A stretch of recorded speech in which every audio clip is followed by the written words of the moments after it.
Video बना ली। हाँ जी भाईजान, अस्सलाम वालेकुम। आए ये भाईजान जी मेरा मैं काम लगाया हुआ है सीलिंग का। ये देखो लकड़ी सीलिंग हो रही है हमारी का बॉडी कर रहे हैं। इधर आए, ये कमरा है, ये किचन है, ये चेक करें किचन की सीलिंग हुई है। और ये भाईजान बेडरूम है, ये मास्टर बेड है।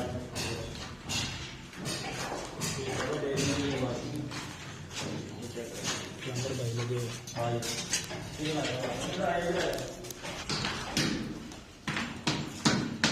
ये तो भाई ये कमरा है, ये मास्टर बेड है, ये इसके साथ छोटी होती है।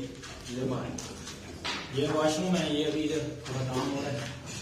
ये देखें, ये माशाल्लाह बहुत अच्छी सीलिंग हो रही है। इधर ये काम लगाया हुआ है, मुनासिब रेट है, ठीक है।